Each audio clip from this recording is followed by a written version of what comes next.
Honestly, the visceral feeling was just cringe, like a visceral cringe. I became aware of the fact that people were not engaging with this story like it was a character that we don't know. Anytime it came into my mind, I would just shudder. Because of how I felt about it, that informed my attitude towards it. It made revealing who I was and attaching me to the work too big. All of the contents of my old computer were on this CD disc, including Keisha the Sket. I think Keisha was just a vessel for exploring.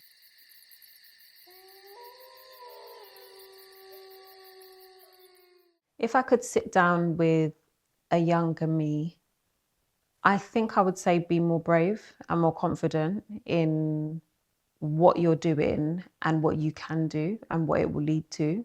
I would also forewarn her that the choices that you make out of fear are not the choices that will keep you safe. My name's Jade LB. I write as Jade LB. I'm an author, academic. Well, do you know what? I usually say writer and academic because I definitely hope to expand my writing endeavours beyond literature. So at the time, I had no idea Keisha the Sket was going viral. So I have no perspective on sort of the virality or the audience at the time of writing. But as soon as I had some inclination that the story was making its rounds on the internet, I honestly, the visceral feeling was just cringe, like a visceral cringe from head to toe. Honestly, I hated the idea that people were reading what I had written when I was a teenager. Anytime it came into my mind, I would just shudder. Because of how I felt about it, that informed my attitude towards it. So I thought it didn't, so I thought I didn't want to be attached to it. And I think that that definitely manifested itself in me not showing my face. Um, yeah, there was some of that. I just didn't want to be attached to it, and I hadn't wanted to for such a long time. I was hyper aware that the direction that the internet was going in at the time that I was growing up was one where people were being creative online, yes, but everything was us. So people made music. They were the musician. People were making pictures, but it was them in the pictures. So they were doing these whole productions, but it was always them usually in the picture. So everything was centered around us as individuals. Everything was sort of our story. And I guess we see similar in like TikToks and YouTube and things of that nature. But I think that the idea that this is a character, it's nothing to do with me. I think that reality came, like, I became aware of the fact that people were not engaging with this story like it was a character that we don't know, but they were actually engaging with it with that underlying assumption that it's somebody talking about their life and their experiences. And as the author, of course, I'm going to be sort of in the firing line of that accusation or that assumption that this story is about me. And that definitely sort of dictated the way that I ended up moving around my distance with the story, or wanting to force that distance with the story. I didn't have the confidence or the stomach to try to convince people or just have those discussions. So yeah, I definitely wanted to distance myself from it.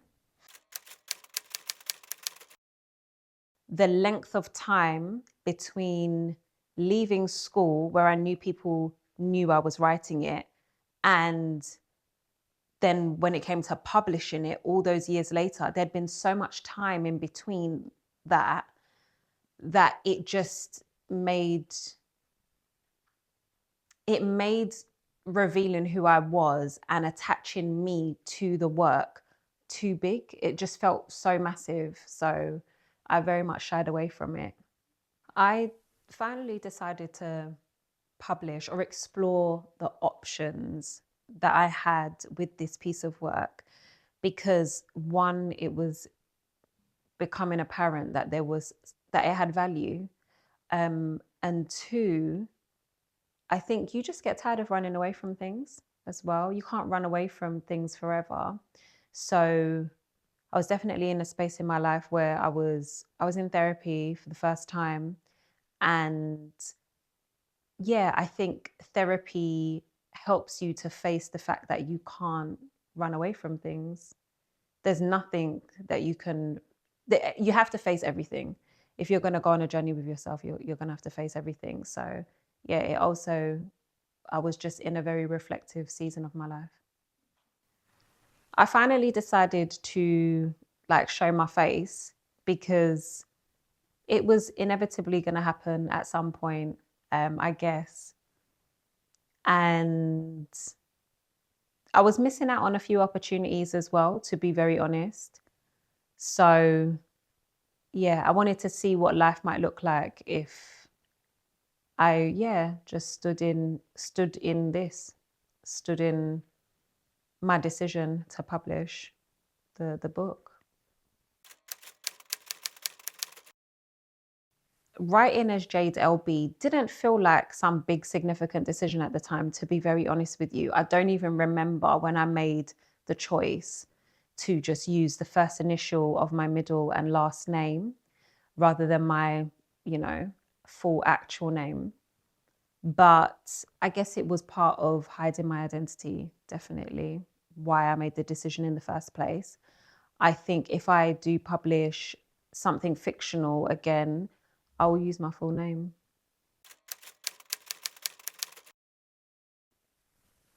Yeah, 2020/2021, so early 2021 was a very interesting time. I left Stoke Newington. Um, I left Stoke Newington. I had a career change, so I started a new career, and I was in the process of publishing this book. I was very much in the publishing process. We weren't yet 100% sure what this book was going to look like, but I had written the foreword, which is at the beginning of the book by that point. Um, but yeah, it was such a weird time. But I was excited about the possibilities, and I had this trust in myself that things were going to be fine, which yeah is I think all you need, to be honest, in this life. I think that's all you need. I think you just need to trust yourself and have confidence in yourself. And I did. I had confidence that things would be fine, that I was making the right decision in publishing this book, that I was making the right choice in embracing this career change as well. The themes of sex and sensuality through the main character, Keisha, weren't conscious decisions to try to start any conversation. I think I was too young, at least not any external conversations anyway. I was too young for that. But I guess I was just inquisitive and inquiring about the world and what it might look like when I got older. And I would think inevitably about sex and sensuality and desirability and all of the things that Keisha's dealing with. I knew those things were to come, and I think Keisha was just a vessel for exploring what that could possibly look like. I think that the darker turns that her story takes are reflections of the things that I was hearing and seeing in my own world, and things I was probably reading and just taking in on, television, in books. Um,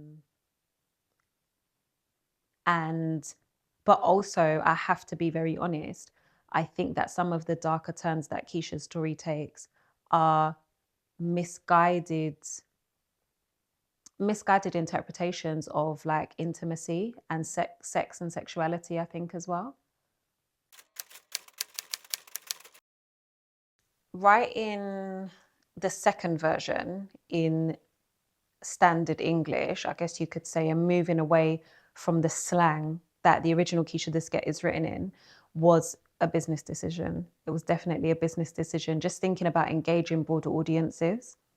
And at the time, I very much thought it was just the smartest thing to do. I recognize and acknowledge that OG Keisha the Sket engages people that look like me, sound like me, but also considering publishing is a very, very white, middle class, middle aged industry.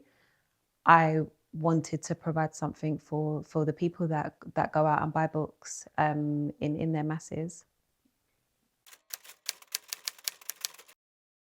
In the original version of Keisha the Sket, I numbered the chapters, even though I was such an avid reader and I read books that made different stylistic choices. So some of the chapters had names or, very brief descriptions that gave you some idea of what the next chapter was going to be about.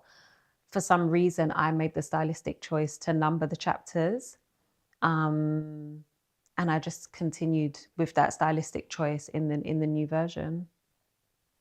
It's also it takes a degree of creativity as well to think of something to encapsulate what you've written in a chapter and then put that into a few words for, to describe the chapter or to name the chapter.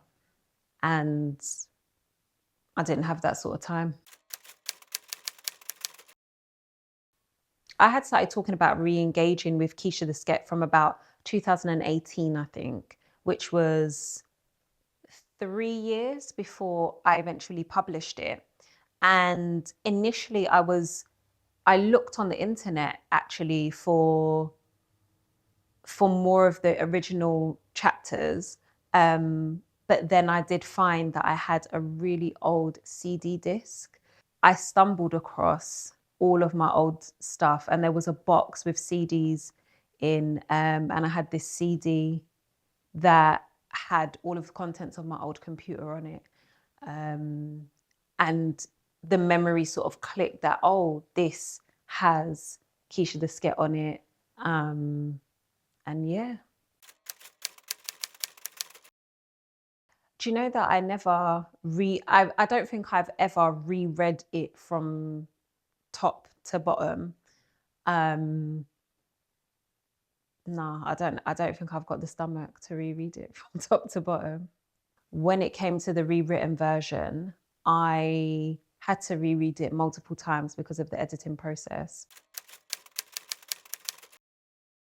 What's next is such an interesting thing to think about because, we've got our hopes and aspirations. And I guess when you're asked that question so often in public settings, there's a real hesitation with answering because it feels almost like I am speaking my hopes.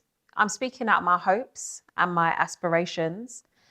That feels like a bit of too sacred, I guess, to say. But what I will say is I hope to do meaningful work. That's what I'd like to do. Very meaningful work in education and meaningful work through my writing. That's what I hope to do. And that's what I hope is next and next and next after that.